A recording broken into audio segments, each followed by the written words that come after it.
हमारे दक्षिण भारत में भेष कहीं ना कहीं आज भी बचा है। भले ही व्यवहार में और चित्त में भक्ति नहीं होगी, लेकिन उनके भेष में भक्ति है।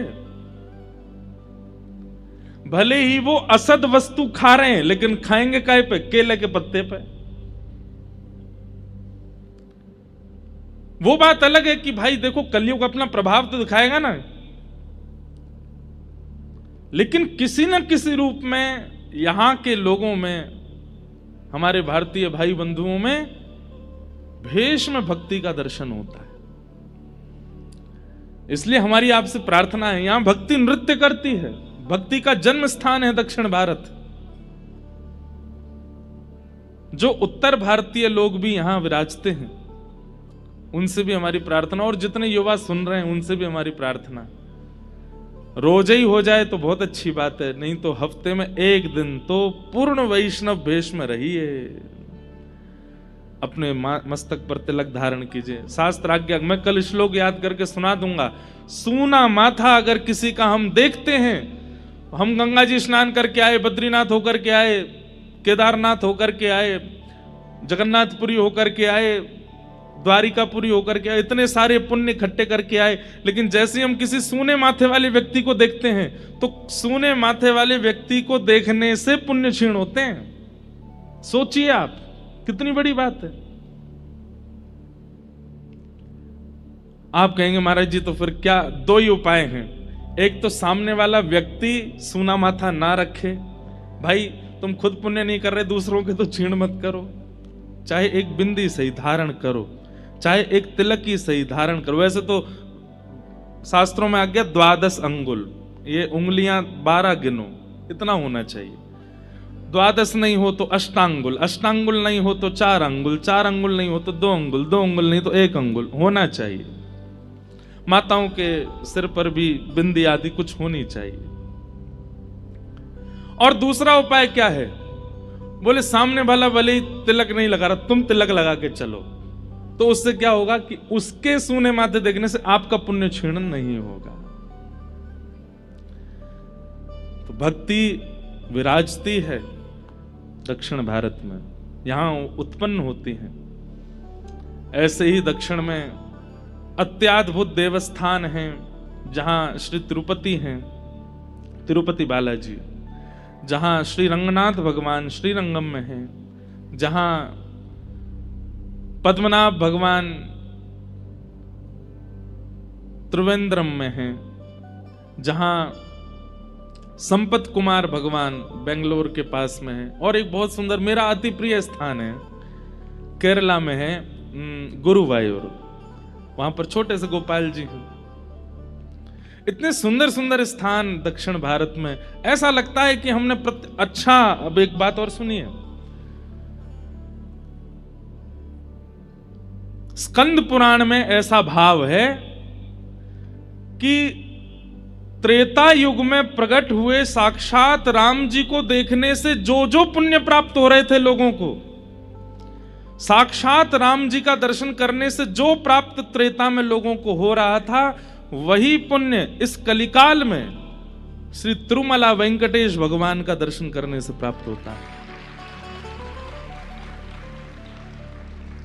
वो साक्षात रघुनाथ जी, साक्षात श्री कृष्ण यहां पर तिरुमला में तिरुपति रूप में साक्षात ठाकुर जी वेंकटेश भगवान विराज रहे हैं। उनका दर्शन और श्री राम जी के दर्शन में कोई भेद नहीं, एक ही है। ऐसे अत्याद्भुत स्थान आपके दक्षिण भारत में हैं। आप यहां रहते हैं, आप सबको हमारा बहुत बहुत प्रणाम, बहुत बहुत वंदन, बहुत बहुत स्वागत। भाग्यनगर में आना हुआ है, पहला दिन है आज कथा का। हम तो समय से आ गए थे, पर हमको लोगों ने रोका, बोल अभी नहीं जाना, थोड़े और रुको, व्यवस्था चल रही है, मंच बनना है, इसलिए हम थोड़े विलंब से आए। और हम रुके भी बहुत दूर हैं यहाँ से, 30-40 मिनट तो हमको आने में ही लगे, नहीं तो समय से ही आने का भाव है। जगह भी बहुत, शहर से बहुत दूर जाकर के स्थान है, लेकिन यही अच्छा है। अनधिकारी नहीं आएंगे, अधिकारी ही आएंगे, जिनको बहुत ही चाव होगा ना। भाई देखो, कहीं का डोसा प्रसिद्ध होता है, कहीं की इडली प्रसिद्ध होती है, कहीं का बड़ा पाव प्रसिद्ध होता है। जिसकी जीभ में चट्टपना होता है वो पहुंच ही जाता है, खाने के लिए वहां उपस्थित हो ही जाता है।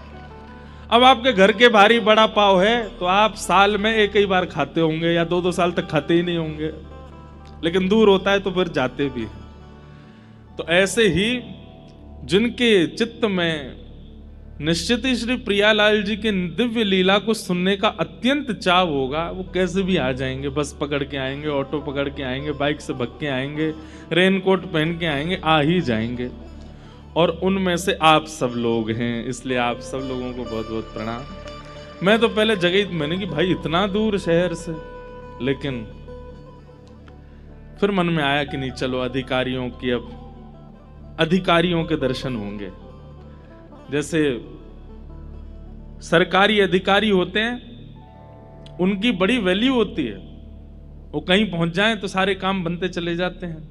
ऐसे भक्तों में अधिकारी अनधिकारी भी होते हैं। अनधिकारी कौन से भक्त हैं? जो केवल अपनी कामना के लिए ठाकुर जी को भजते हैं, वो अनधिकारी होते हैं। पर इतना श्रम करके इतनी दूर व्यवस्थित होने के लिए अधिकारी ही आएंगे। तो आप सब लोग अधिकारी हैं, आप सबको बहुत बहुत प्रणाम।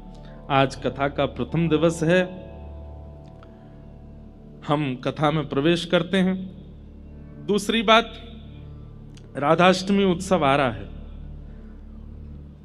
हमारे लाल जी बहुत जोर शोर से राधाष्टमी मनाते हैं। अब वो जोर शोर से कैसे मनेगी उसकी रूपरेखा आप लोग बना लीजिए।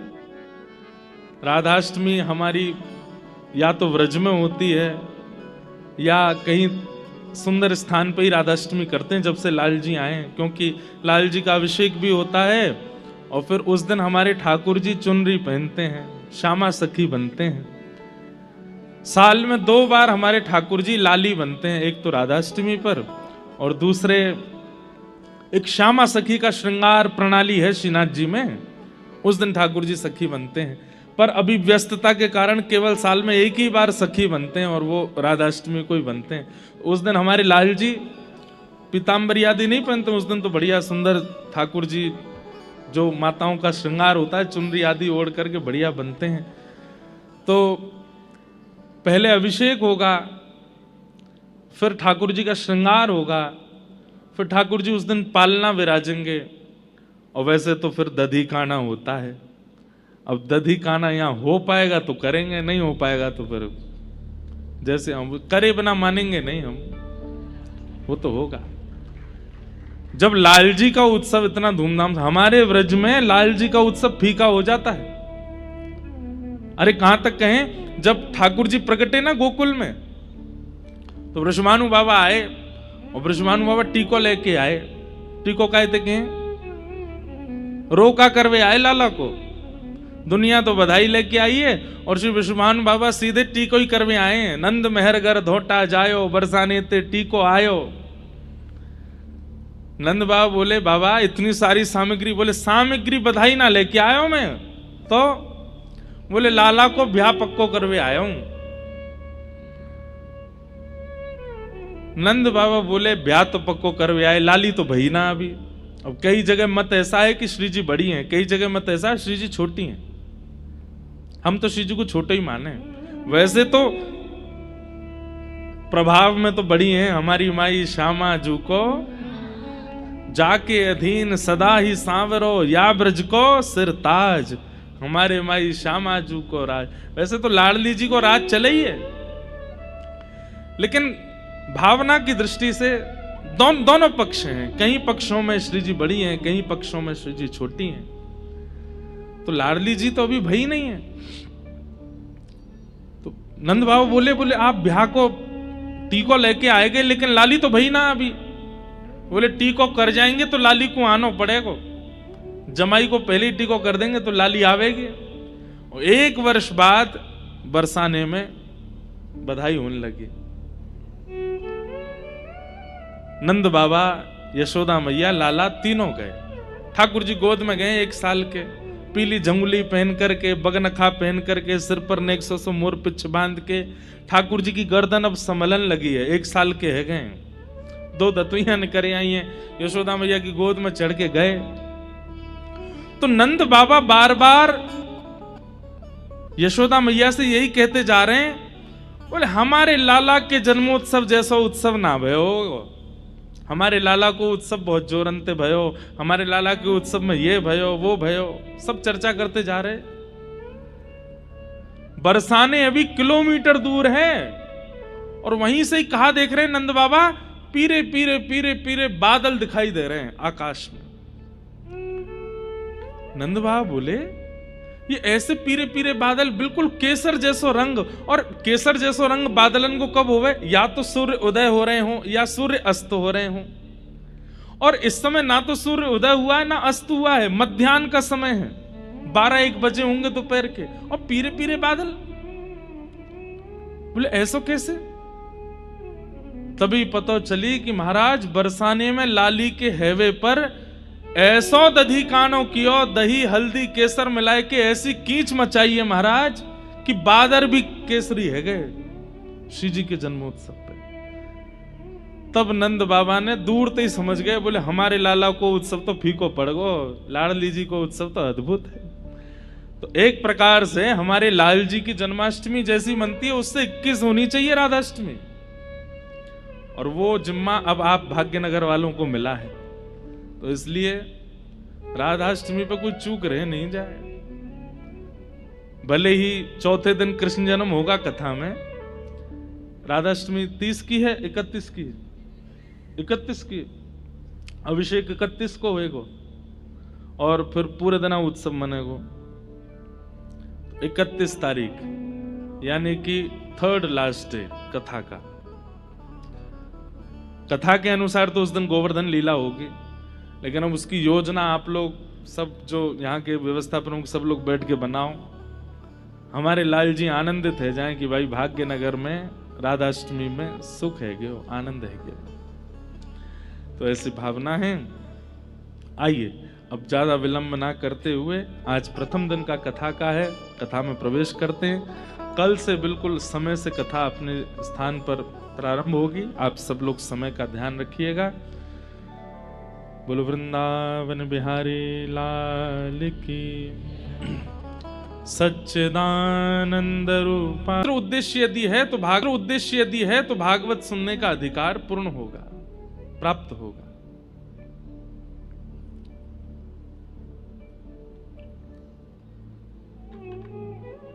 जय। जो भी लोग खड़े हैं बैठ जाएं, बस सब लोग प्रेम से कथा सुने। किशोरी जी डोल नहीं है। उद्देश्य पवित्र होना चाहिए। एक बात हमारी बहुत ध्यान से सुनिएगा, जीवन में आप कोई भी पढ़ाई कर लीजिए, कोई भी जॉब कर लीजिए, कोई भी बिजनेस चालू कर दीजिए, चाहे भक्ति मार्ग में आ जाइए, सेवा मार्ग में आ जाइए, आपका उद्देश्य यदि पवित्र है तो आपकी पूरी क्रिया पवित्र हो जाएगी। आपकी पूरी क्रिया में अपवित्रता ही तब आ जाती है जब आपका उद्देश्य पवित्र नहीं होता, लक्ष्य पवित्र नहीं होता। हम कथा कर रहे हैं, कथा करने के पीछे उद्देश्य क्या है?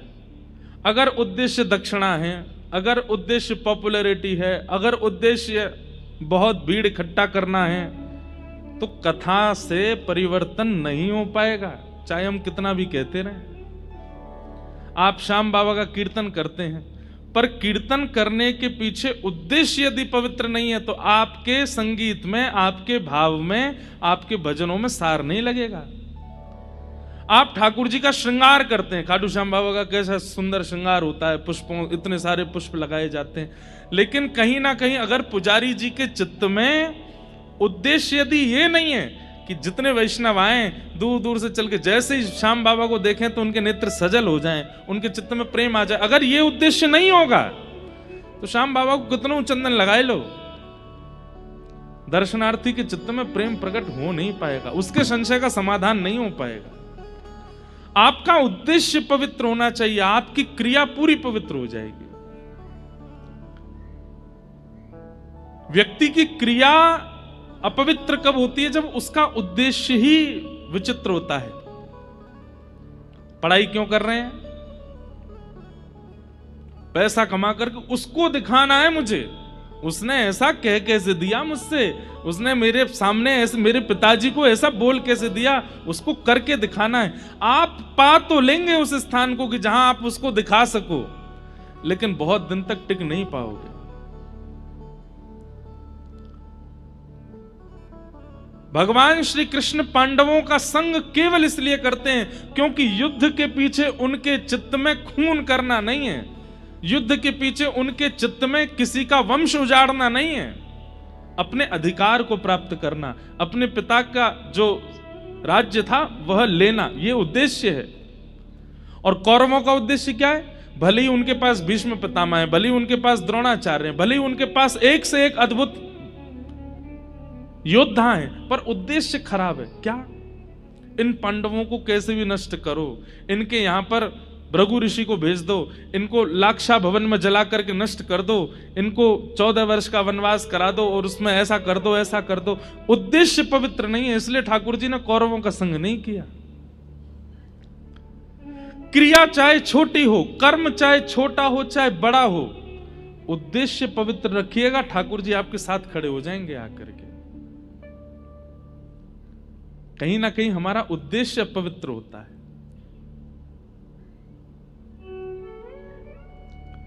कथा के पीछे उद्देश्य, कई लोग कई बार कथा कराते हैं ना, उनके पीछे कई लोगों का उद्देश्य बहुत विचित्र होता है। हमारा नाम हो जाएगा कि हमने कथा कराई, हमारा नाम हो जाएगा हमने उनको बुलाया, हमारा नाम हो जाएगा कि ऐसी कथा कराई।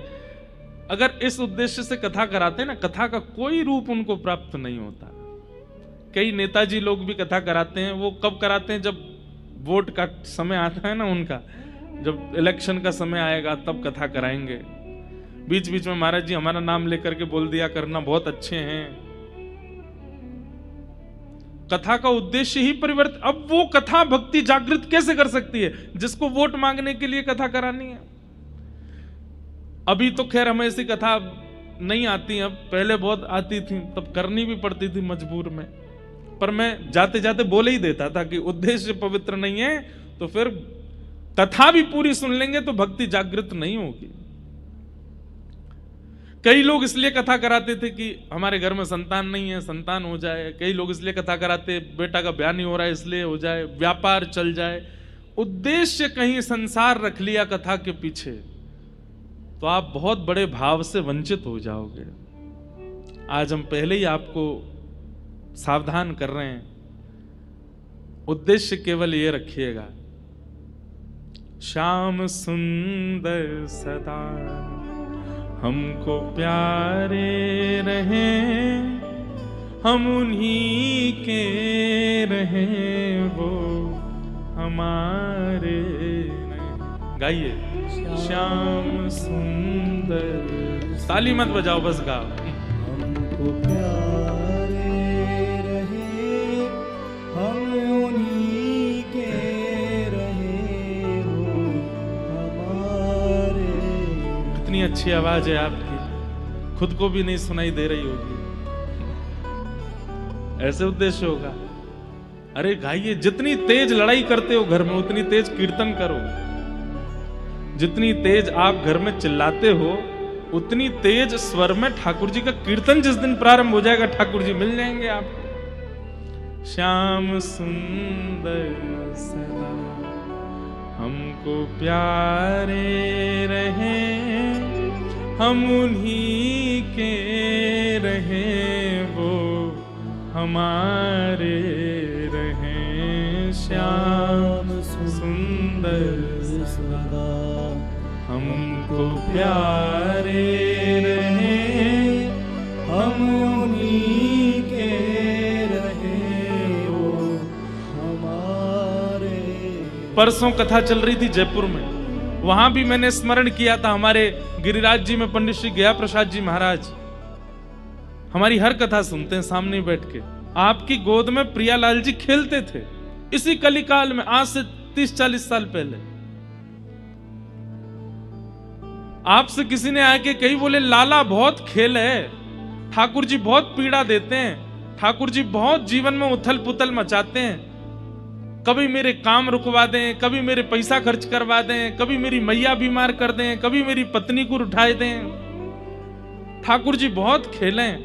तो पंडित जी महाराज क्या बोले, लाला शिकायत मत करे, बल्कि ठाकुर जी से प्रार्थना कर, जितनो चाहो खेल लो, लेकिन खिलौना में ही रहना चाहिए, खिलौना नहीं बदलना। खिलौने का क्या स्वरूप है, बालक जितना उसकी रुचि होती है ना उतना उसको संभालता है। जैसे डॉल्स के साथ छोटी छोटी बच्चियां खेलती हैं, उनको सुलाएंगी, बाल काटेंगी, कपड़े पहनाएंगी, उनको कभी खाना बनाएंगी, कभी उनकी शादी कर देती हैं, कभी कुछ, किसी दिन मन आता है तो नार मड़ोड़ के फेंक देती हैं। लेकिन वही फिर जब उसको बाद में लगता है कि आज गुस्से में मैंने, फिर वही जाती है, फिर नार लाके फिर लगा देती है। तू बुरा नहीं मानना, हाँ आज गुस्सा आ गया था। ठाकुर जी भी ऐसे ही करते हैं। लेकिन मान लो कि आपने गुड्डे की नार मरोड़ दी और गुड्डा आपसे नाराज होकर के और आपको ही अपशब्द कहने लगा, दोबारा उस गुड्डे के पास नहीं जाओगे। हम लोग यही करते हैं। ठाकुर जी खेल क्या लेते हैं हमारे साथ में, हम शिकायतें शुरू कर देते हैं। पंडित श्री गया प्रसाद जी महाराज कहते, बोले जितनो चाहो खेल लो हमारे साथ, पर एक ठाकुर जी वचन दे दो कि खिलौना में ही रहना चाहिए, खिलौना मत बदलना, चाहे जो कीजिए हमारे साथ, पर हमें बदलिएगा नहीं।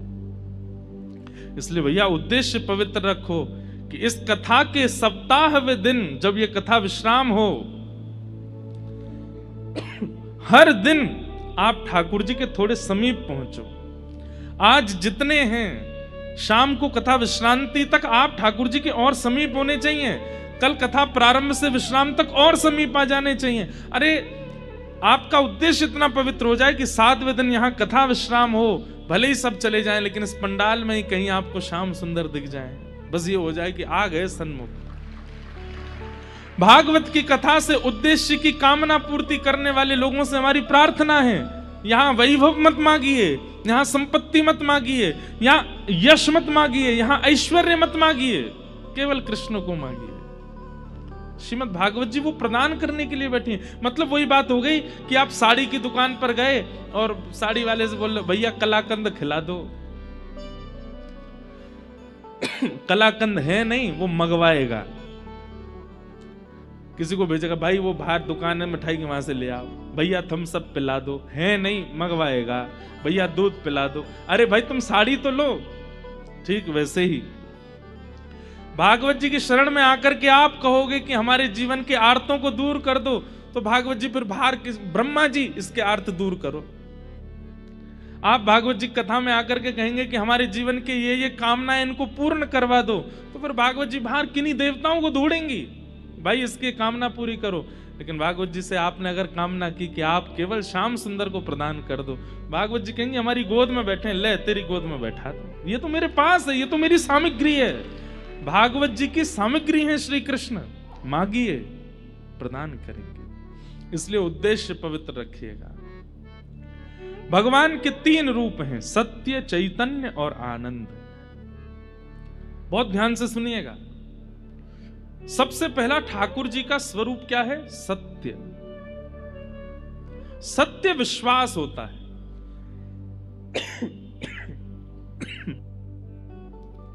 हमें क्षमा कीजिएगा, हाँ बहुत कथा वथा इधर उधर भागते रहते, मौसम बदलता तो थोड़ा हो जाती है हमारे स्वास्थ्य। सत्य क्या है? विश्वास। ठाकुर जी के प्रति विश्वास रखिए कि यही सत्य हैं। सांचो एक राधा रमण, झूठो सब संसार। बाकी सब झूठे हैं, केवल यही सत्य हैं। कोई आपको संसार में कितना भी प्रेम प्रस्तुत कर रहा हो, हाँ नाटक रूप में आप भी उसको स्वीकार कर लो, वाह भैया अच्छा गुलदस्ता लाए हो, लाओ दे दो। देखो हमारी एक बात सुनना, हम दुनिया में जाते हैं तो दुनिया भर के लोग कोई फूल माला पहनाते हैं, कोई गुलदस्ता देते हैं, कोई पटका पहनाते हैं, कोई लिफाफा देते हैं, कोई कुछ करते हैं। ऐसा नहीं है कि सब भावना से नहीं करते, सब भावना से ही करते हैं।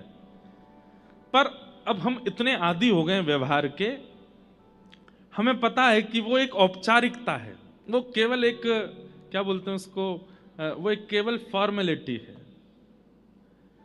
ऐसे ही फॉर्मेलिटी को, संसार के हर संबंध को फॉर्मेलिटी रूप में ही लेने लगो।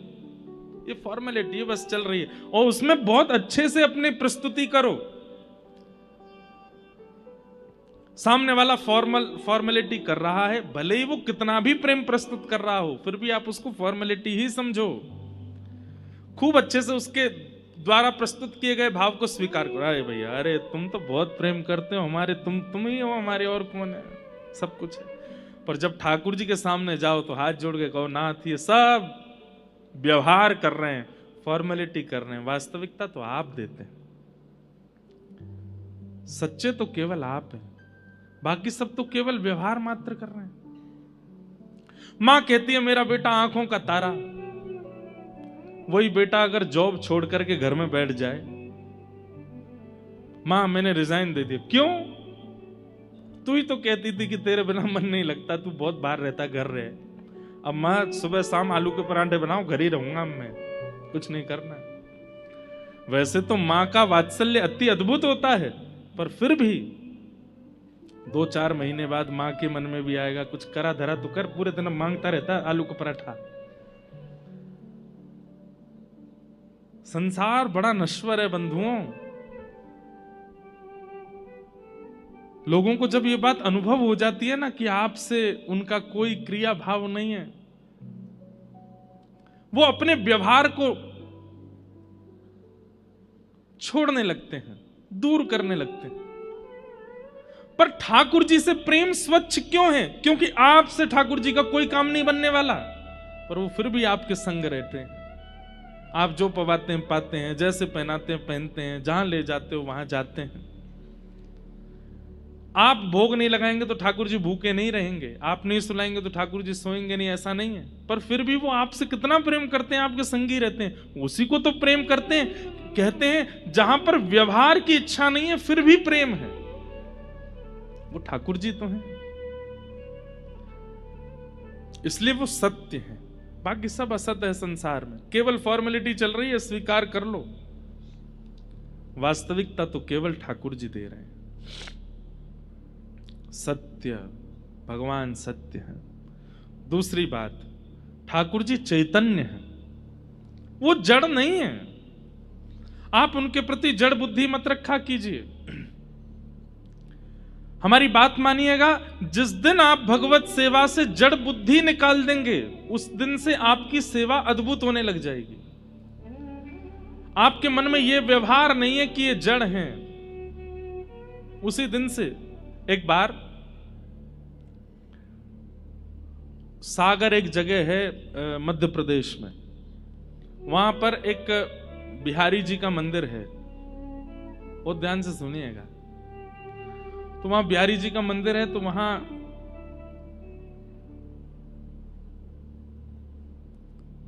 बिहारी जी की गौशाला भी छोटी सी, तो वहां गैया की सानी भी पुजारी जी करते थे, बिहारी जी की सेवा भी पुजारी जी करते थे। सानी समझते हैं? भूसा आदि, उसमें चारा आदि मिलाकर के गाय के लिए उपयुक्त उसको बनाना, उसको सानी कहते हैं। तो पुजारी जी बेचारे पूजा भी करते, सेवा भी करते, गौशाला में सानी भी करते, सब करते। आज पुजारी जी पता नहीं क्यों श्रमित ज्यादा हो गए, तो गैया की सानी नहीं करी उन्होंने। तो स्वयं बिहारी जी गए सानी करने, ठाकुर जी निकल के गए और सानी करके आए। इतने में ही पुजारी जी लौटे आए, तो ठाकुर जी दौड़ करके गए और जाके ऐसे खड़े हो गए।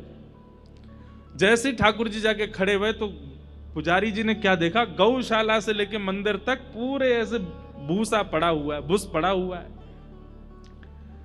मंदिर में। जैसे ही ठाकुर जी को देखा, ठाकुर जी के हाथ पर गैया की सानी के वो सब भूसा लगे हुए थे।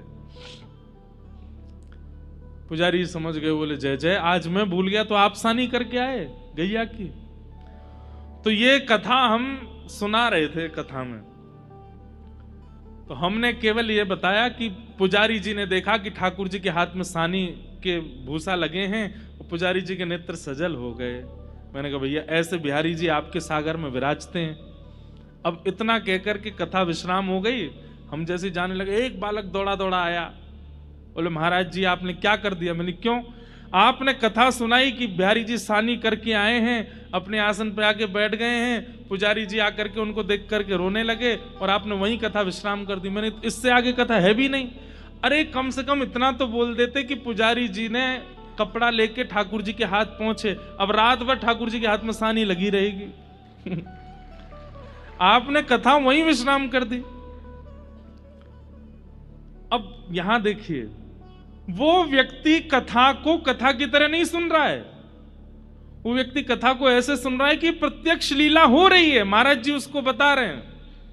और महाराज जी ने ठाकुर जी के हाथ से सानी की भूसा हटाए नहीं। अब रात भर ठाकुर जी उसमें, उसकी वो बात मेरे ऐसे घर कर गई कि घर जाकर के कक्ष में बैठ के अपना आसन बिछा के मैंने फिर कथा करी। और कथा में फिर हमने कहा अकेले ही कि पुजारी जी गए और फिर बिहारी जी के हाथ में जल से थोड़ी वो सानी पहुंची और उसके बाद बिहारी जी की शयन आरती करा के सुलाया। इसे क्या कहते हैं? इस भावना को कहते हैं चैतन्य। क्या कहते हैं? आप जो यहां लीला सुन रहे हैं, आप जो यहां भाव सुन रहे हैं, ये केवल एक वक्तव्य नहीं है, ये कथा नहीं है, ये प्रत्यक्ष लीला है। इसलिए कथा में कहते हैं विक्षेप मत डालिए, बीच में उठिए मत, बीच में आइए मत, बीच में जाइए मत। क्यों? आपकी कथा सुनते समय वक्ता कोई लीला सुना रहा और उसको अगर विक्षेप होता है तो वो लीला वास्तव में घट रही होती है और वो वहीं रुक जाती है, और फिर लीला विक्षेप का जो अपराध होता है वो लगता है। ठाकुर जी चैतन्य है, वो जड़ नहीं है। और ये बातें सब विश्वास पर निर्भर करती हैं। मानो तो मैं गंगा मां हूं, ना मानो तो बहता पानी। ना मानने वालों के लिए वो केवल एक जल है और मानने वालों के लिए साक्षात गंगा है। ठाकुर जी के प्रति चैतन्य भाव, वो जड़ नहीं है, वो मार्बल के नहीं है, वो धातु के नहीं है, ये चैतन्य बुद्धि। यही ठाकुर जी का दूसरा स्वरूप है, उनको चैतन्य मानना है। मीराबाई कह रही हैं, कोई कहे महंगो, कोई कहे सस्तो, अरे सुनो भैया कान खोल के, क्या ये तो आवत प्रेम के मोल। ये ऐसे ही नहीं आते हैं, ये प्रेम के कारण आते हैं, प्रेम के वशीभूत होकर के आपके पास आते हैं। मीरा के प्रभु गिरधर नागर, ये तो पूर्व जन्म को मेल रे, मैंने लियो री गोविंदा मोल। मीराबाई किसी रूप में स्वीकार कर ही नहीं सकती हैं कि ठाकुर जी पाषाण हैं, ठाकुर जी मूर्ति हैं, ठाकुर जी खाते नहीं हैं, ठाकुर जी बोलते नहीं हैं, ठाकुर जी ऐसे नहीं। सब करते हैं मीराबाई के साथ, क्योंकि वो उनको चैतन्य मानती। गोस्वामी तुलसीदास जी महाराज मानस जी को चैतन्य मानते हैं, वेदव्यास जी महाराज भागवत जी को चैतन्य मानते हैं। और मानते शब्द से कहीं ना कहीं विरोध हो जाता है। चैतन्य हैं, चैतन्य बुद्धि रखनी पड़ेगी। आप बरसाने गए, वृंदावन गए, नंदगांव गए, लेकिन जैसे गए वैसे ही आ गए, कोई फर्क नहीं पड़ा। इसका मतलब आप उनको चैतन्य मान के देख के नहीं आए हो, आप उनको जड़ मान करके ही दर्शन करके आए हो। अगर चैतन्य बुद्धि रख ली होगी तो वहां जाकर के कुछ अनुभव ना हो, ऐसा हो नहीं सकता। भगवान का दूसरा स्वरूप क्या है? चैतन्य। और सत्य और चैतन्य, इन दो बुद्धियों को जो अपने चित्त में व्यवस्थित कर लेता है, उसको ठाकुर जी फिर तीसरे रूप का आस्वादन कराते हैं, आनंद। सच्चिदानंद रूपाय, सत्य, चैतन्य और आनंद।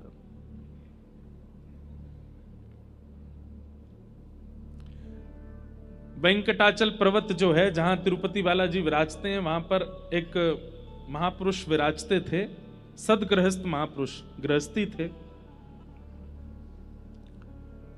उनका नाम था श्री अनंताचार्य जी महाराज। और जब वे वेंकटेश भगवान का दर्शन करने के लिए गए बहुत वर्षों पूर्व,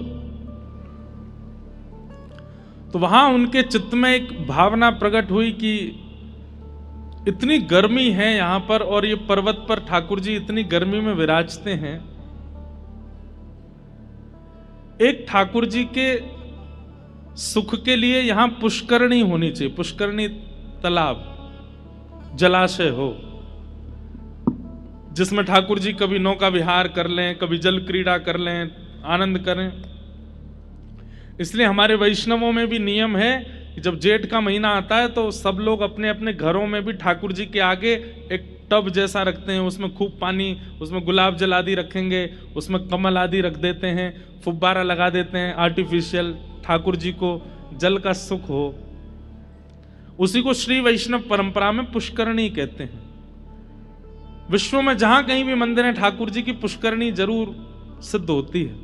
हमारे वृंदावन में राधा वल्लभ जी और बिहारी जी में जाओगे तो वहां तो श्रोता ही वो दर्शनार्थी भीगते रहते हैं, ऊपर फुव्वारे चलते रहते हैं ठाकुर जी के आगे। तो श्री अनंताचार्य जी महाराज के चित्त में आया कि ठाकुर जी के लिए एक जलाशय होना चाहिए, लेकिन वो इतने सेवक थे कि उन्होंने कोई ऐसा नहीं कि 4, 5, 10, 20 लोगों को ले आए हों, खुद ही लग गए सेवा में। खुद ही फावड़ा उठाया, गड्ढा करके वहीं पुष्करणी तैयार करने लगे। उनकी गृहिणी साथ में थी, वो सगर्भा थी, गर्भ में बालक था। अपनी पत्नी से बोले, देवी देखो, सगर्भ अवस्था में कथा सुनना, वैदिक पुराणों का पाठ करना, ठाकुर जी की सेवा करना, ये सब बहुत लाभकारी होते हैं। तुम्हारे गर्भ में बालक है, मैं जानता हूं पीड़ा तो है, पर तुम थोड़ी मेरी सहायता करना। मैं यहां से खोद खोद के परात में भरूंगा, तुम बस उसको उठा करके वहां फेंकती आना। ठीक है। लग गए दोनों सेवा में। गर्मी का समय, ठाकुर जी की सेवा का विधान है, जितने रज रज के ठाकुर जी की सेवा करोगे उतनी जल्दी ठाकुर जी प्रसन्न होकर दर्शन देंगे। कलयुग में केवल दोनों भुजा उठा करके हरे कृष्ण कृष्ण कृष्ण हरे हरे, हरे राम राम राम हरे हरे, और जितने उत्कंठ भाव से, जितने भाव से, जितने प्रेम से भगवान नाम गाओगे उतनी जल्दी ठाकुर जी मिल जाएंगे। आप भले ही कलयुग में ठाकुर जी को मुकुट उल्टा पहना दो, ठाकुर जी को बुरा नहीं लगता। हाँ, आचार्य चरण आएंगे घर पे तो टोक देंगे, मुकुट उल्टा पहनाया है, श्रृंगार ऐसे नहीं ऐसे करना है, उनको टोकने का अधिकार है। ठाकुर जी को बुरा नहीं लगता।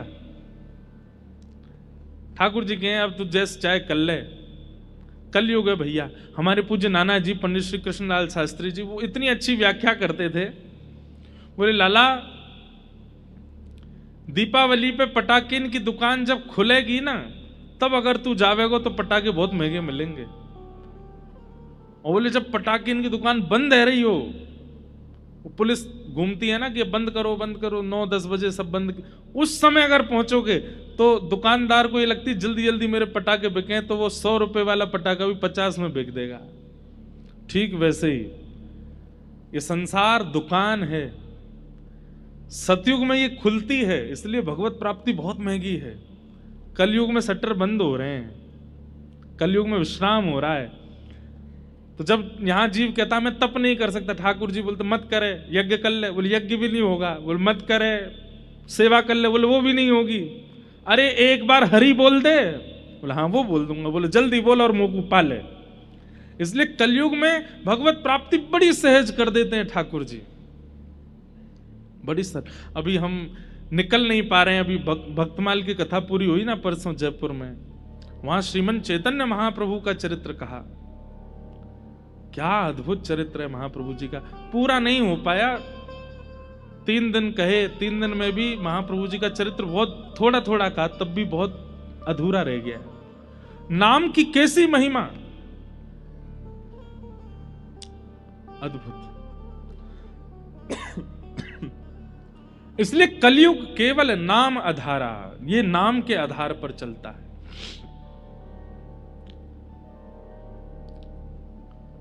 श्रेष्ठ से श्रेष्ठ, पवित्र से पवित्र भगवत प्राप्ति का साधन क्या है? तब सूत जी महाराज कहते हैं, बोले वैसे तो नाम से भगवत प्राप्ति हो जाएगी। बहुत ध्यान से सुनिएगा सब लोग। आप केवल नाम का आश्रय ले लीजिए, नाम गाना शुरू कर दीजिए। नाम देखिए, मंत्र अलग होता है, नाम अलग होता है।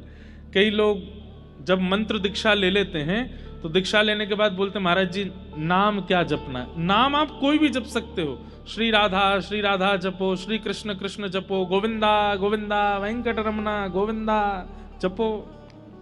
नाम आप कोई भी जप सकते हो, राम राम जपो।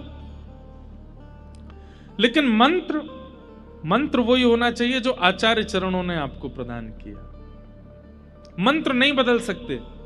नाम आप कितना भी गा सकते हैं, कभी भी गा सकते हैं, कैसे भी गा सकते हैं। तो नाम आवश्यक है कलिकाल में। लेकिन नामी को जाने बिना अगर नाम गाओगे तो उसका प्रभाव इतना नहीं होगा। बात समझ रहे हैं हमारी?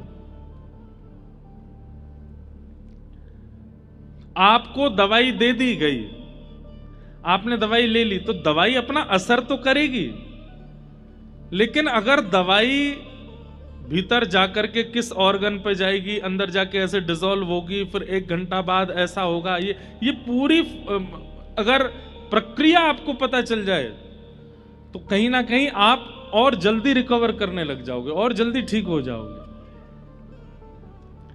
ठीक वैसे ही नाम औषधि है, लेकिन जब तक नामी को नहीं जानेंगे तब तक नाम का प्रभाव द्रुत गति से, तीव्रता से प्रकट नहीं हो पाएगा। कलयुग में नाम से ही सिद्धि मिलेगी, लेकिन जब तक नामी को नहीं जानोगे तब तक सिद्धि मिलना, सिद्धि क्या है कलयुग में? भगवत प्राप्ति। और नामी को जानने के लिए कथा का आश्रय लेना पड़ेगा। अब आप जप रहे हैं कृष्ण कृष्ण कृष्ण कृष्ण, लेकिन कृष्ण को जानते नहीं है, तो कृष्ण कृष्ण जपने से लाभ तो मिलेगा, लेकिन जैसा मिलना चाहिए वैसा नहीं मिलेगा। श्री राधा जपते तो हैं, पर श्री राधा रानी के रूप को जानते नहीं हैं, तो उसका क्या फायदा? आस्वादन तो आवश्यक है। मैंने आपसे कहा रसगुल्ला खा लो, आपने कहा कैसा होता? मैंने कहा मीठा। आपने कहा हमने कभी नहीं खाया, कैसा मीठा? मैंने कहा चीनी जैसा मीठा। आपने कहा हमने चीनी भी नहीं खाई। मैंने कहा गुड़ जैसा मीठा। आपने कहा गुड़ भी नहीं खाया। मैंने गन्ने जैसा मीठा। आपने कहा गुड़ गन्ना भी नहीं खाया। तो फिर मुझे पकड़ करके आपको ले जाना ही पड़ेगा, ले भैया खा के देख, ऐसा मीठा। मिठास जब तक चखोगे नहीं या कभी चखा नहीं होगा तब तक उसका आस्वादन। अब मैं मंच से कह दूं क्या,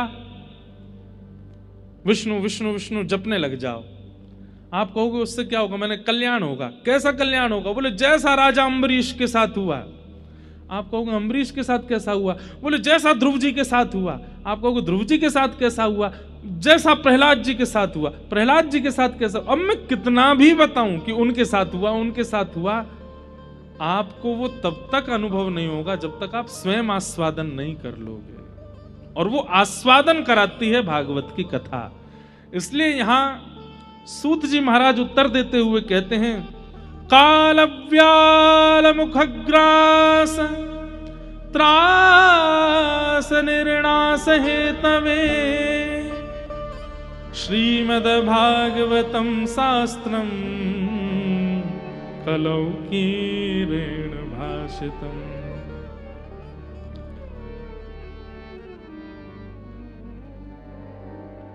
काल रूपी व्याल के मुख में, व्याल कहते हैं सर्प को, हम आप सब लोग बैठे हैं। जब हंस अकेला उड़ जाएगा, खाली पिंजरा पड़ा रह जाएगा। हम सबकी स्थिति कैसी है? हम सबके अंदर एक हंस बैठा है जिसका नाम है आत्मा। और ये शरीर क्या है? ये पिंजरा है। इस पिंजरे की शोभा तब तक है जब तक वो हंस अंदर बैठा है। पिंजरा तब तक अच्छा लगता है जब तक पंछी है। किसी दिन अगर पिंजरे का जरा सा भी गेट खुला रह गया, पंछी उड़ जाएगा, फिर पिंजरे की कोई वैल्यू नहीं।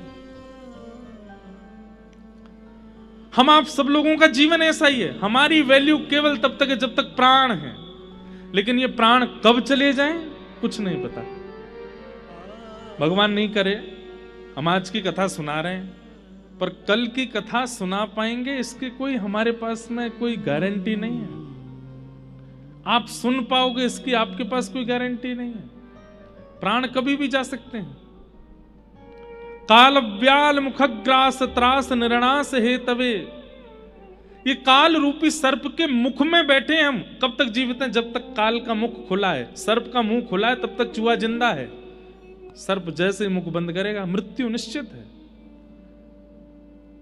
इसलिए क्या करे? बोले जब तक काल का मुख खुला है प्रयास करे कि उतनी देर में कथा का आस्वादन कर ले।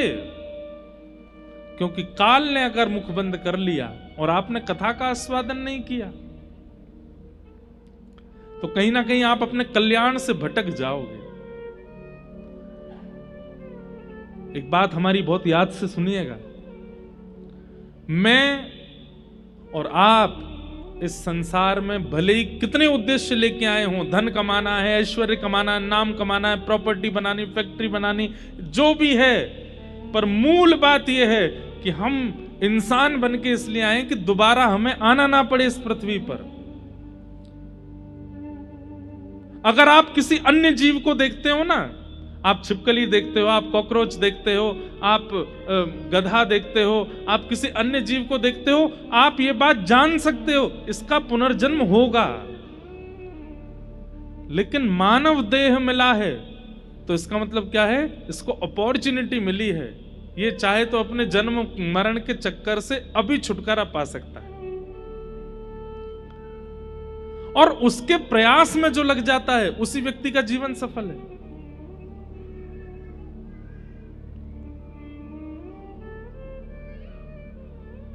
इसलिए भैया भागवत का आश्रय ले लो।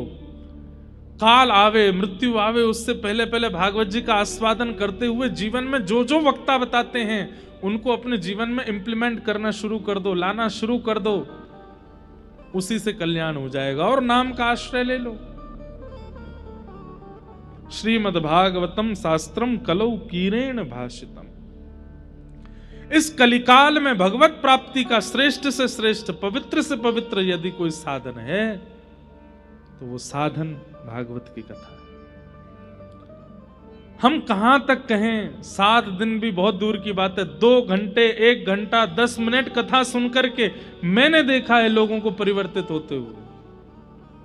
महाव्यसनी अपनी माता जी को छोड़ने आए थे कथा में, मां ने कह दिया 10 मिनट बैठ के चला जा, कथा तो चल रही है। 10 मिनट बैठे, 7 दिन की कथा निकल गई, जीवन बदल गया। उर्दू पुंड लगाते हैं, नित्य वृंदावन जाते हैं, हर महीने वृंदावन परिक्रमा करते हैं। ऐसा जीवन, ये बदलने की सामर्थ्य भगवत लीला में है, भागवत की कथा। इसलिए सूत जी महाराज कह रहे हैं श्रेष्ठ से श्रेष्ठ, पवित्र से पवित्र इस कलिकाल में भगवत प्राप्ति का साधन भागवत की कथा है, उसका आस्वादन करो। सौनकादि ऋषि कहने लगे महाराज ये भागवत की कथा सबसे पहले किसने किसको सुनाई, कृपा करके हमें बताओ। तब सूत जी महाराज बोले भागवत की कथा सबसे पहले सनक सनंदन सनातन सनत कुमारों ने भक्ति ज्ञान वैराग्य को सुनाई, नारद जी को साक्षी बना करके। अच्छा क्यों, ऐसा क्या हुआ था? तब कथा सुनाते हैं कि भक्ति के 2 पुत्र हैं, ज्ञान और वैराग्य। दोनों वृद्ध हो गए थे, जिनकी वृद्धता के कारण भक्ति बहुत परेशान थी। भक्ति महारानी ने नारद जी से प्रार्थना की, हे नारद जी मेरे 2 पुत्र वृद्ध हो गए हैं, मां युवा है, बालक वृद्ध हो गए हैं। यही भक्ति महारानी कहती हैं कि मेरा जन्म दक्षिण में हुआ। उत्पन्ना द्रविड़ेशाहम वृद्धिम कर्नाटके गताम क्वचित क्वचिन महाराष्ट्र गुर्जरे जीर्णताम गतः। लेकिन वृंदावन पुनः प्राप्य नवीने विश्वरूपिणी,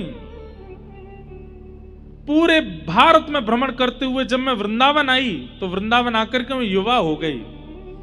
यहां भक्ति नाचती है वृंदावन में, लेकिन मेरे दोनों बालक ज्ञान और वैराग्य ये वृद्ध ही हैं। क्यों? क्योंकि लोगों में भक्ति तो है पर ज्ञान और वैराग्य नहीं है। आपके घर पे हम आते हैं, आप लोग तिलक लगाते हो, अक्षत लगाते हो, कई माताएं आरती करती हैं।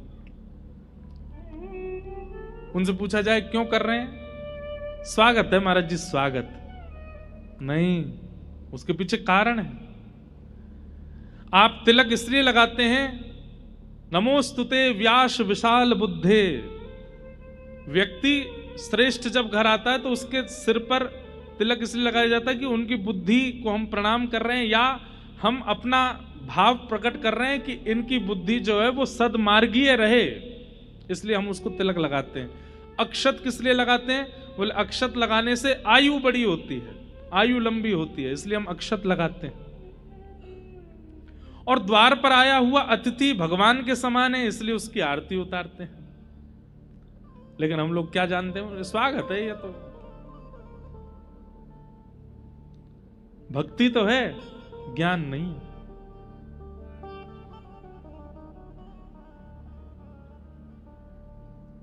अष्ट सिद्ध नवनिध के दाता असवर दीन जानकी माता, राम रसायन तुमरे पासा सदा रहो रघुपति के दासा, तुमरे भजन राम को पावे जन्म जन्म के। सबको याद है पर अर्थ नहीं पता होगा, ज्ञान नहीं है, भक्ति है। हमारे पंडित जी महाराज जब नाना सुगंध पुष्पानी यथा कालोद्भवानि च पुष्पांजलिर्मया दत्त ग्रहण परमेश्वर, सब बोलते हैं साथ में पर उसका अर्थ नहीं पता। मंदिर जाएंगे, पापो हम पाप कर्मा हम पापात्मा पाप संभव त्राहि माम पुंडरीकाक्ष सर्व पाप हरो हरि, लेकिन अर्थ नहीं जानते। बच्चों से छोटे छोटे, बुरा नहीं मानना अगर कोई ऐसे बैठे हो तो, हम घर जाते हैं लोगों के यहाँ, अब तो नहीं जाना, अब जाना बंद कर दिया, पहले जाते थे तो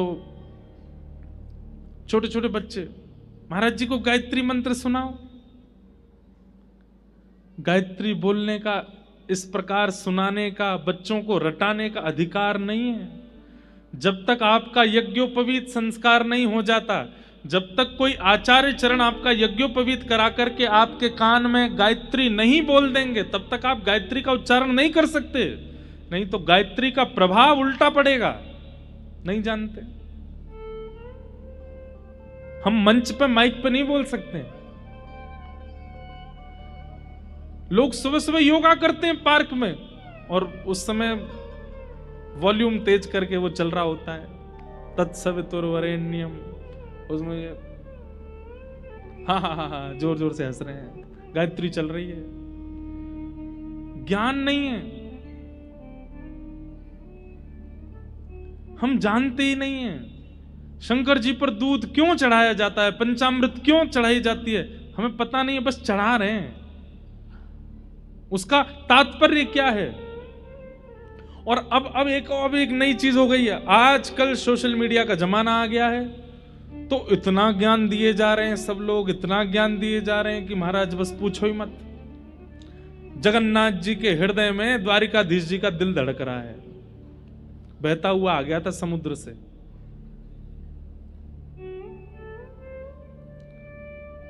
अब क्या हो रहा है? ज्ञान भी अनुचित ज्ञान प्राप्त हो रहा है, वो और ज्यादा घातक है, और यही घोर कलयुग की तरफ हमको ले जाएगा, जब ज्ञान गलत रूप में प्राप्त होने लग जाएगा। सोशल मीडिया पर आप देखेंगे बड़े बड़े मोटिवेशनल स्पीकर्स, उनके करोड़ों में फैन फॉलोइंग है। हमारे शंकराचार्य भगवान के हजार लाख, जो मूल ज्ञान दे रहे हैं उनको कोई फॉलो नहीं कर रहा है। जो आचार्य चरण हैं उनकी है। तो हम लोगों में भक्ति तो है पर ज्ञान नहीं। आप कहेंगे महाराज जी ज्ञान की जरूरत क्या है? ठीक है, मतलब कोई माता जी हैं और उनके दो छोटे छोटे बच्चे हैं, अब माता जी को तो आप सहर्ष स्वागत करके पुष्प हमारा प्रवेश नहीं है, उन मां के तुम चरण भी धोओगे ना तो भी वो प्रसन्न नहीं होंगे, क्योंकि उनके बालक बाहर खड़े हैं। भक्ति के पुत्र हैं ज्ञान और वैराग्य। ये नहीं कहते हैं कि ज्ञान की अतिशयोक्ति हो, वैराग्य की अतिशयोक्ति हो, पर इतना तो हो कि सब पता हो कि हम जो क्रिया करते हैं उसका भाव क्या है।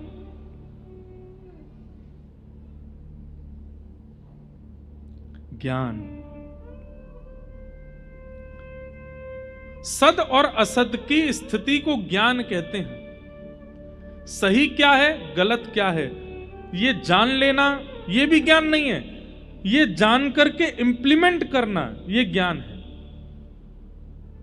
हाथ में मांस लेकर के खाने वाला व्यक्ति वो नहीं जानता कि ये गलत है, उसको पता है,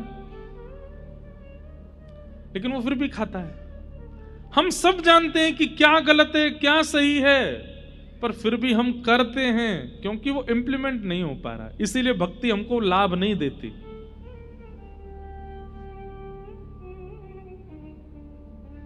रामानुजाचार्य जी महाराज आचार्य चरण एक बार अष्टाक्षर मंत्र बोलते हैं और शंख चक्र गदा पद्मधारी ठाकुर जी प्रत्यक्ष प्रकट हो जाते हैं। यहां जीवन निकल गया अष्टाक्षर बोलते बोलते, आज तक ठाकुर जी का अनुभव नहीं हुआ। क्यों? क्योंकि ज्ञान और वैराग्य नहीं है। श्रीमद वल्लभाचार्य जी के पुत्र गोसाई श्री विठलनाथ जी महाराज जैसे श्रीनाथ जी के सन्मुख जाते हैं, श्रीनाथ जी उनकी गोद में बैठ जाते हैं। हम पूरे दिन सेवा करते रहे तो ठाकुर जी ब्लिंक भी नहीं करते कभी। क्यों? ज्ञान और वैराग्य नहीं है, भक्ति तो है। इसलिए हमारी प्रार्थना है भक्ति के साथ उनके पुत्रों को भी जीवन में स्थान प्रदान कीजिए। स्वस्तिक सबको आता है बनाना, लेकिन उसका अर्थ कोई नहीं जानता। स्वस्तिक का कारण क्या है? स्वस्ति यानी कल्याण, क माने करने वाला। उसकी चारों दिशाएं और चारों भाग पर जो उसके स्वरूप बनते हैं, मुख बनते हैं, वो समान होने चाहिए। छोटा बड़ा नहीं बना सकते आप, वो समान हो। और चारों भावों में बिंदी लगा करके उसको बनाते हैं और फिर उनके छोड़ को आदि आदि छोड़ देते हैं। मतलब हमारा सर्वांगीण रूप से जो कल्याण करे उसको स्वस्तिक कहते हैं। नहीं जानते? तिलक के भी अपने अपने रूप होते हैं। हमने श्री वैष्णव तिलक लगाया है, बीच में श्री हैं यानी कि लक्ष्मी, श्री हैं यानी कि श्री किशोरी जी। ये दो श्वेत हैं, दोनों तरफ ठाकुर जी के चरणारविंद और मध्य में नीचे आसन है। आसन पर श्री और ठाकुर जी के चरणारविंद विराजमान है। रामानंदी परंपरा में वहां पर उनका रूप अलग है, वल्लभ कुल परंपरा में रूप अलग है। सब जगह के अपने अपने भाव हैं। अब डिजाइनिंग होने लगी है, ये डिजाइन हो गई है। अब ये तिलक नहीं रह गए हैं, डिजाइन बना के चलेंगे सिर पे। भक्ति तो है पर ज्ञान नहीं है हमें। ज्ञान का मतलब बहुत नॉलेज होना नहीं होता। मैं हर कथा में कहता हूं, रावण को हमसे ज्यादा नॉलेज थी, बहुत नॉलेज थी उसको। ज्ञान का मतलब होता है विवेक होना। एक लीला सुनाए। हमारे श्री वैष्णव परंपरा में दक्षिण भारत में एक आचार्य चरण हुए श्री यामुनाचार्य जी महाराज। अभी रामानुजाचार्य जी का चरित्र भी था भक्तमाल जी में, तो अभी वही सुगंधी चल रही है ना बार बार, इसलिए बार बार वो स्मरण में आ रहे हैं। तो श्री यामुनाचार्य जी अपनी युवावस्था में एक राजा ने उनको शास्त्रार्थ के लिए बुलाया। बहुत ध्यान से सुनिएगा, ज्ञान कहते किसको है ये सुनिएगा। तो एक पंडित जी थे दक्षिण भारत में, उनका नाम था कोलाहल। क्या नाम था? तो कोलाहल पंडित जी क्या करते थे, इतने ज्ञानी थे, इतने ज्ञानी थे, वो सबको हराते घूमते थे। उनके सामने कोई मिल जाता, ए इधर आओ मुझसे शास्त्रार्थ करो।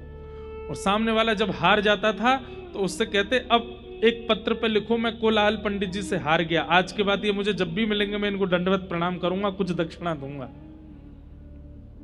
सब ब्राह्मणों से यही करवाते। तो एक राजा थे दक्षिण भारत में, चोल देश के राजा थे संभवतः, उनका नाम था पांडे। उनको इसमें बड़ा आनंद आता था कि एक हारे और एक जीते। वो ऐसी सभाएं करते रहते थे शास्त्रार्थ की।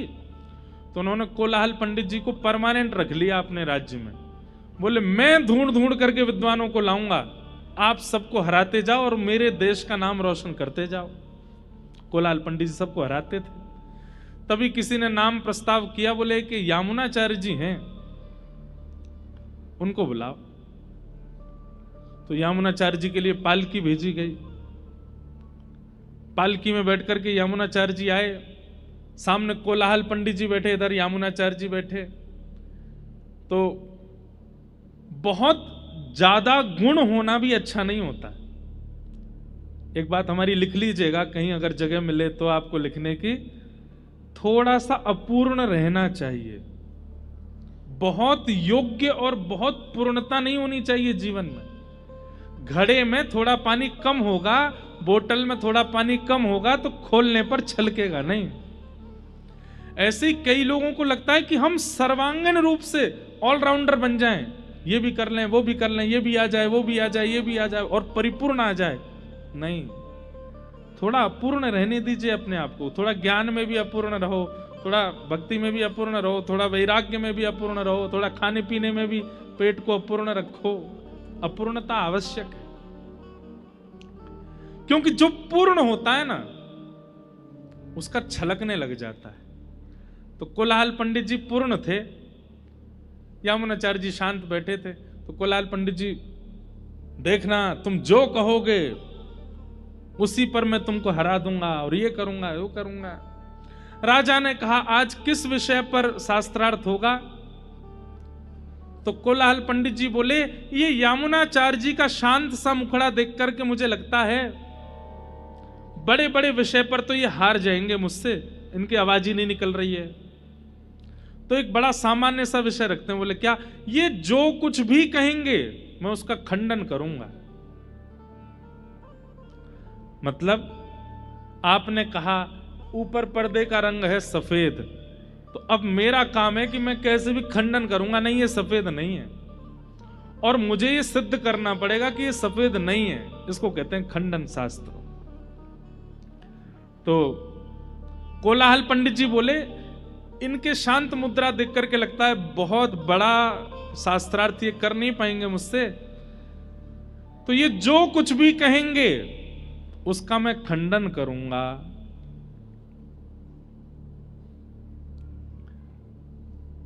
राजा ने कहा, कितने वाक्य बोलने की अनुमति है? बोले 3 वाक्य बोलेंगे ये, और मैं तीनों वाक्यों का खंडन करके इनको हराऊंगा।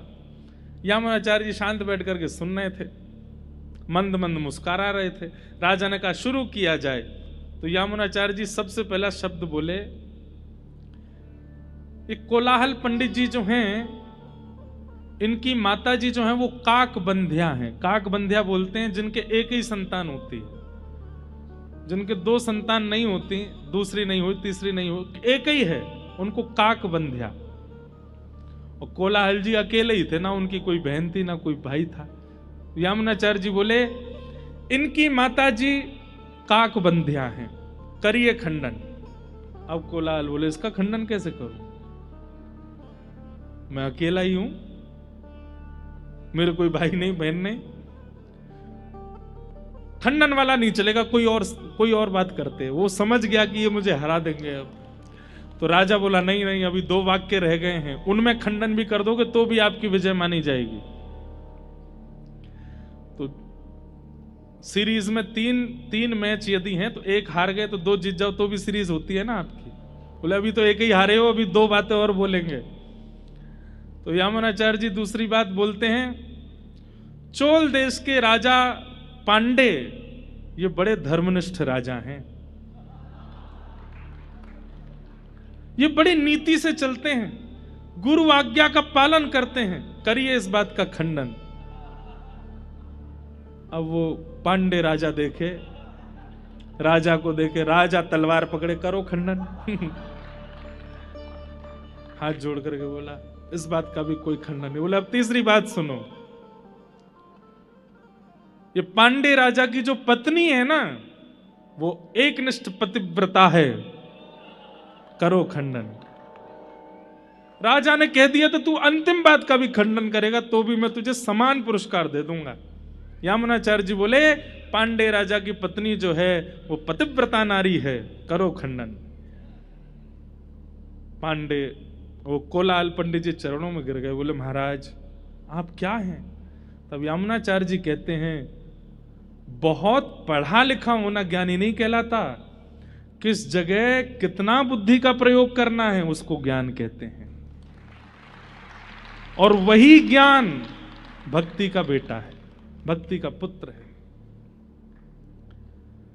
सत्संग क्या सिखाता है? भाई रसोई घर में हल्दी भी रखी है, हींग भी रखी है, नमक भी रखा है, अदरक भी रखी है, टमाटर भी रखे हैं, आलू भी रखे हैं। अब आप किसी ऐसे को भेज दो, उसको पता तो है कि हल्दी है, ये हींग है, ये नमक है, ये अदरक है, ये आलू है, ये टमाटर है। बोले सब्जी बनाओ। अब उसको ये नहीं पता कि अनुपात कितना डाला जाता है।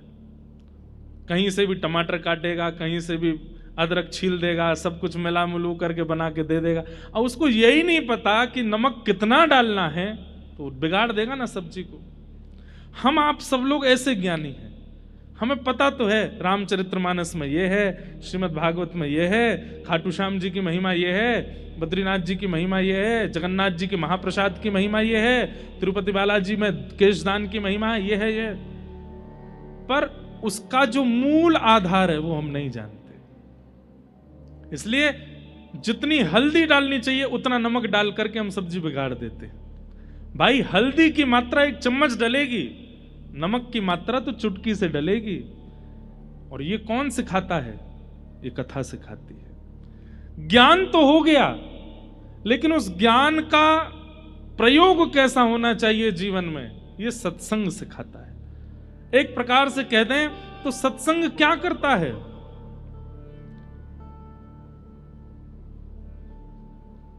इक्वेशन है बहुत सारी, प्लस भी हो गया, माइनस भी होगा,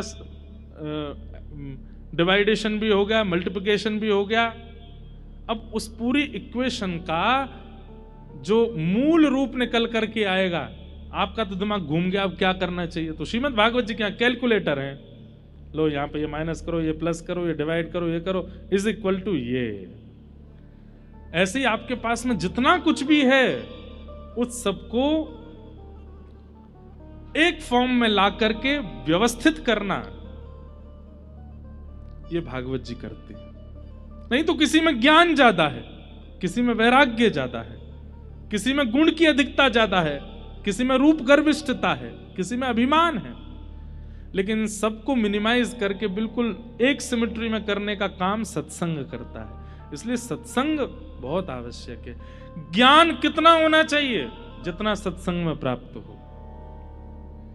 जितना आचार्य चरण बता देते हो उतना ज्ञान लीजिए, जिससे सब व्यवस्थित हो जाए। और वो ज्ञान भी अगर जीवन में नहीं है तो भक्ति होते हुए भी आप प्रसन्न नहीं रह पाओगे। इसलिए भक्ति के प्रथम पुत्र का नाम क्या है? ज्ञान। और ज्ञान किसको कहते हैं? बहुत नॉलेज होना ज्ञान नहीं होता, सही और गलत की पहचान होना यह ज्ञान होता है। वैराग्य, सब कुछ छोड़ देना वैराग्य नहीं होता, सबके बीच में रहते हुए भी अपने मन को मचलने ना देना, इसको वैराग्य कहते हैं। सब कुछ है आपके पास, आपके पास में खाने के लिए बहु व्यंजन है, पहनने के लिए बहुत सामग्री है, भोग भोगने के लिए दुनिया भर की सामग्रियां हैं। आप पे इतना धन है, आप चाहें तो रात का डिनर दुबई करके आओ, सवेरे का ब्रेकफास्ट सिंगापुर में करो, मध्याह्न भोजन स्विट्जरलैंड में जाकर के करो, लेकिन इतनी योग्यताएं मिलने के बाद भी उसका उपभोग ना करके बहुत व्यवस्थित जीवन जीना, ये वैराग्य है।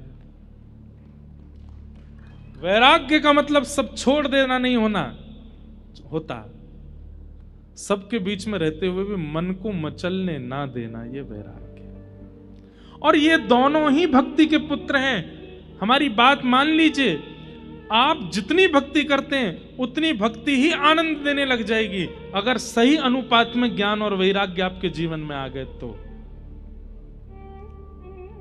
अतिशय ज्ञान, अतिशय वैराग्य भी भक्ति को प्रसन्न नहीं करते।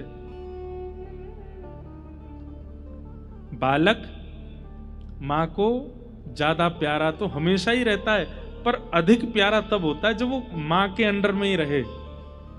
जैसे कई माताओं की शिकायत, अब तो बेटा तू हमारे हाथ से निकल गया, तब तक ये अच्छा था जब तक हम कपड़े पहनाते थे, हम खिलाते थे, हम ही तैयार करते थे।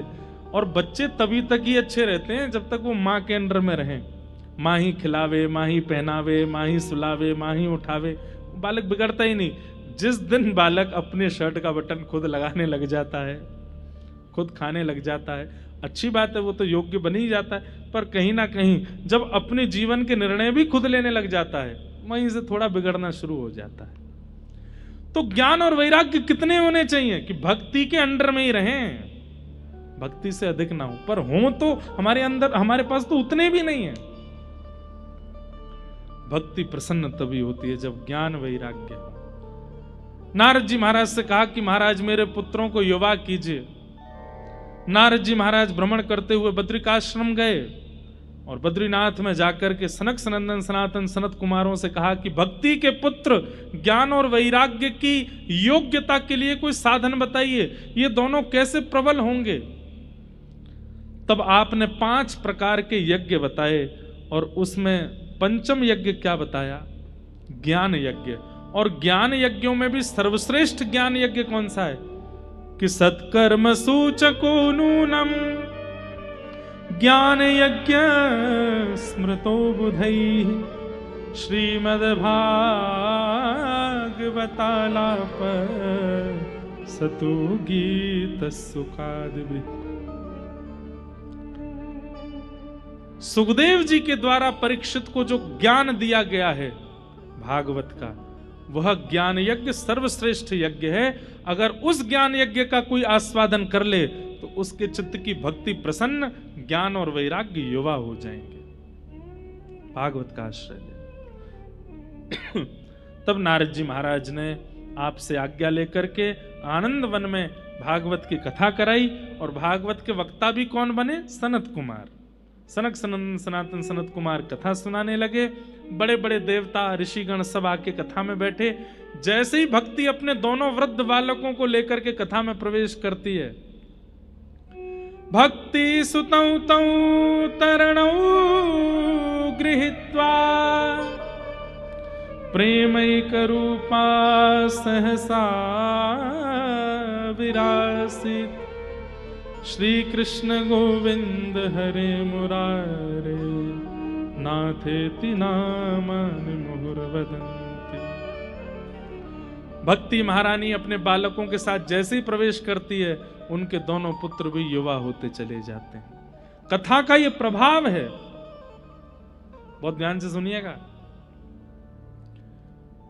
हम कितने बजे आ गए थे कथा में? 5:15, लगभग 5, 5:15। 5:15 बजे से अभी बज रहे हैं 7:15। पिछले 1 महीना में पहली बार ऐसा होगा 2 घंटे से आपने फोन नहीं उठाया अपना। कितने लोगों ने 2 घंटे से न किसी ने मैसेज चेक नहीं किया। कब कोई कर भी ले गया हो तो वो तो भैया श्रेष्ठ है ही है। चलो फोन चला भी लिया हो, बीच में थोड़ा देख भी लिया हो, पर पिछले 2 घंटे से उठे भी नहीं आप। अपने पूरे 1 महीने को देखो, रात में सोने के अलावा इतने एकनिष्ठ होकर के आप कब बैठे थे पिछली बार? आपको भी याद नहीं होगा। ये कौन बैठा के रखा है आपको यहां पे? भागवत की कथा। और ये आपकी सामर्थ्य नहीं है कि आप यहां बैठ सको। भाई जब चिकित्सा होती है ना, तो पेशेंट हिलता ही नहीं है। उसको डर रहता है कि मैं हिला और सुई गलत जगह लगी तो। आपको नहीं पता है, पर ये चिकित्सा हो रही है। और चिकित्सा किसकी हो रही है? चित्त की हो रही है। इसलिए चित्त एकाग्र, तो इंद्रियां एकाग्र अपने आप हो जाती हैं। एक आध बार मन भी किया होगा, अब कोई कीर्तन गाएंगे महाराज जी तो हम उठ के पानी पीने जाएंगे, आ भी जाता है कई लोगों के मन में। लेकिन फिर कोई ऐसी वाणी, ये और सुन जाते हैं, ये और सुन जाते हैं। ये कौन करवा रहा है? ये आपका चित्त ही कह रहा है, भैया तुमने खूब बेंगलोर डुला लिया हमको, खूब चेन्नई ले गए, खूब बंबई ले गए, सब जगह की पिक्चरें दिखा लाए, सब जगह के, लेकिन यहां जो मुझे सुख मिल रहा है उसको मुझे होने दो, इससे मेरी चिकित्सा हो रही है, मुझे अच्छा लग रहा है। इसलिए वो चित्त ही बार बार, पैरों में भी दर्द हो रहा है फिर भी बैठा के रखता है आपको, उसकी चिकित्सा चल रही है। यहां पर भक्ति युवा हो रही है, ज्ञान वैराग्य युवा हो रहे हैं चित्त में, इसलिए आप बैठे हो एक आसन पर। भक्ति सुतौ तौ तरणौ गृहीत्वा प्रेमैक रूपा सहसा विरासीत श्री कृष्ण गोविंद हरे मुरारे नाथेति नामानि मुहुर वदन्ति। भक्ति महारानी नृत्य करने लगी, ज्ञान और वैराग्य दाढ़ी मूंछ सब चली गई उनकी। जो वृद्ध हो गए थे युवा हो गए, और युवा होकर के कथा में नाचने लगे। ये कथा का प्रभाव है। जो ज्ञान नष्ट हो चुका था पिछले 2 घंटों में कितनों का तो जागृत हो गया होगा। जो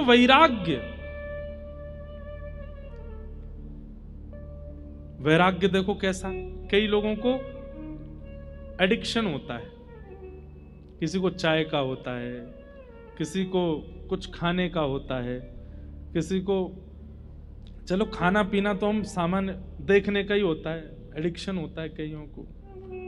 आजकल एक नया एडिक्शन चला है इंटरनेट का, सोशल मीडिया का, एडिक्शन ही है। महाराज भोजन नहीं दो चलेगा, एकादशी पर अन्न छोड़ना आजकल बड़ी बात नहीं है, फोन छुड़वा के दिखा दो एकादशी पर।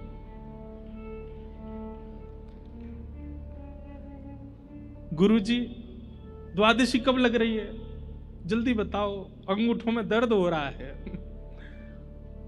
दर्श बिन दुखन लागे नैन, आंखों में दर्द हो रहा है, स्क्रीन नहीं देखी है। फोन कह रहा है कि हैव यू लॉस्ट, तुम्हारी स्क्रीन टाइमिंग आज बिल्कुल नहीं हुई है। कितने आदी हो चुके हैं हम लोग। पर यहां बैठ करके आप देख रहे हैं, जो आप बाहर होते हैं, जो आप व्यवहार में होते हैं, वैसे आप अभी नहीं हो पिछले 2 घंटे से। ये कथा का प्रभाव है। भगवान अर्जुन गीता में भगवान अर्जुन से कहते हैं, दुनिया में 2 कठिन सबसे काम है। सबसे पहला, बिना किसी की सहायता के स्वाध्याय करना, बिना किसी ट्यूशन के, ट्यूटर के, बहन के, भैया के पढ़ाए बिना खुद ही पढ़ना, खुद ही उसका अवलोकन करना, बहुत कठिन है। और दूसरा, बहुत देर तक शांत रह के किसी और को सुनना। ये 2 सबसे कठिन काम है, और ये दोनों मेरी कृपा के बिना नहीं हो सकते। आप लोग सुन रहे हैं, ये उन्हीं की कृपा है। यहां भक्ति ज्ञान वैराग्य की चिकित्सा हो रही है, इसलिए आप सुन रहे हैं, इसलिए आप बैठे हैं। इस प्रकार भक्ति महारानी ज्ञान वैराग्य के साथ आई और युवा होने लगी।